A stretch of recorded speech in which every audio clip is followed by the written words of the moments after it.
Tirurangadi today news അപ്ഡേറ്റിലേക്ക് സ്വാഗതം. സ്വർണ്ണവില കേട്ട് ഞെട്ടിയോ? എന്നാൽ എല്ലാവർക്കും സ്വർണ്ണം വാങ്ങാം.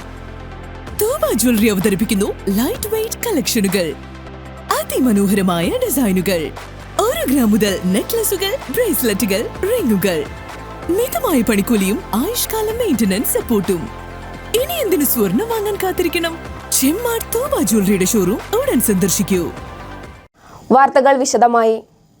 പെരിന്തൽമണ്ണയിൽ ജ്വല്ലറി ഉടമകളെ ആക്രമിച്ച് സ്വർണം കവർന്ന സംഭവത്തിൽ പിടിയിലായ 13 പ്രതികളിൽ പ്രശസ്ത സംഗീതജ്ഞൻ ബാലഭാസ്കറിന്റെ മരണത്തിനിടയാക്കിയ അപകട സമയത്ത് കാർ ഓടിച്ച ഡ്രൈവറും പാട്ടുരായിക്കൽ സ്വദേശി കുറിയാടത്ത് മനയിൽ അർജുനാണ് പിടിയിലായത്.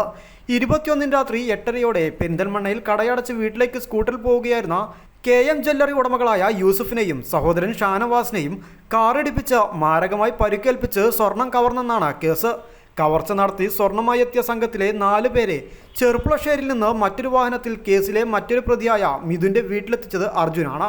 പിടിയിലായ സംഘാംഗങ്ങളിൽ നിന്ന് വിവിധ സ്ഥലങ്ങളിൽ നിന്നായി 1.723 കിലോ സ്വർണം വിറ്റ് കിട്ടിയ 32,79,500 രൂപയും പോലീസ് പിടിച്ചെടുത്തിരുന്നു.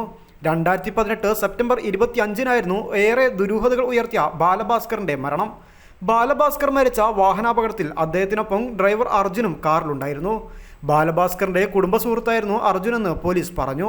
ബാലഭാസ്കറിന്റെ മരണത്തിന് ഇടയാക്കിയ അപകട സമയത്ത് കാർ ഓടിച്ചത് അർജുനായിരുന്നു. അർജുന്റെ സ്വർണ്ണക്കടത്ത് സംഘങ്ങളുമായുള്ള ബന്ധത്തിൽ ആരോപണവും ഉയർന്നിരുന്നു. ബാലഭാസ്കറിന്റെ മരണം പോലീസും ക്രൈംബ്രാഞ്ചും CBI സംഘവും അന്വേഷിച്ചിരുന്നു. CBI സംഘം അർജുന്റെ ശാസ്ത്രീയ പരിശോധനയും നടത്തിയിരുന്നു. മുൻപും 2 കവർച്ചാ സംഘങ്ങൾക്കൊപ്പം വാഹനം ഓടിച്ചതിന് അർജുന്റെ പേരിൽ കേസുണ്ടെന്ന് DYSP TK ഷൈജു പറഞ്ഞു. കവർച്ചാ കേസുകൾ ഏതൊക്കെയാണെന്ന് അന്വേഷിച്ചു വരികയാണ്.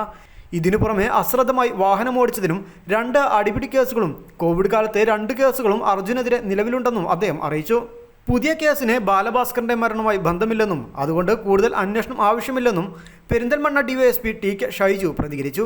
അപകടമുണ്ടായ സമയത്ത് ബാലഭാസ്കറാണ് കാർ ഓടിച്ചിരുന്നതെന്ന് അർജുൻ മൊഴി നൽകിയിരുന്നു. എന്നാൽ ബാലഭാസ്കറിന്റെ ഭാര്യ ലക്ഷ്മി ഇത് നിഷേധിച്ചിരുന്നു. തുടർന്ന് നടന്ന പരിശോധനയിൽ വാഹനം ഓടിച്ചിരുന്നത് അർജുനാണെന്ന് കണ്ടെത്തുകയും ചെയ്തു. അതേസമയം പെരിന്തൽമണ്ണയിലെ കവർച്ചാ കേസിൽ അർജുൻ പിടിയിലായതോടെ ബാലഭാസ്കറിന്റെ മരണവും ചർച്ചയാവുകയാണ്. ഇപ്പോഴത്തെ കേസിൽ ബാലഭാസ്കറിന്റെ അപകടമരണ കേസുമായി ബന്ധമില്ലെന്ന നിലപാടിലാണ് പോലീസ്. അതുകൊണ്ട് തന്നെ ആ ദിശയിൽ പുതിയൊരു അന്വേഷണത്തിനും ഇപ്പോൾ സാധ്യതയില്ല. അർജുന്റെ പശ്ചാത്തലത്തെക്കുറിച്ച് ബാലഭാസ്കറിന്റെ കുടുംബം പരസ്യമായി പ്രതികരിച്ചിരുന്നു. ഈ കഴിഞ്ഞ ഒക്ടോബറിലാണ് ബാലഭാസ്കർ മരിച്ച് 6 വർഷം പൂർത്തിയാവുന്നത്. അന്നു മുതൽ ഇന്നുവരെ വലിയ സംശയങ്ങൾ ഉയർന്നിരുന്നു. ബാലഭാസ്കറിന്റെ മരണം സ്വർണ്ണക്കടത്തുമായി ബന്ധമുണ്ടെന്ന് കുടുംബവും സുഹൃത്തുക്കളും ആരോപിച്ചിരുന്നു. പല ചോദ്യങ്ങളും ദുരൂഹമായി തുടരുന്നതിനിടയിലാണ് അർജുൻ സ്വർണ്ണ കവർച്ചാ കേസിൽ അറസ്റ്റിലാകുന്നത്. 3.5 കിലോയോളം സ്വർണം കവർന്ന കേസിലാണ് അർജുൻ അറസ്റ്റിലാവുന്നത്.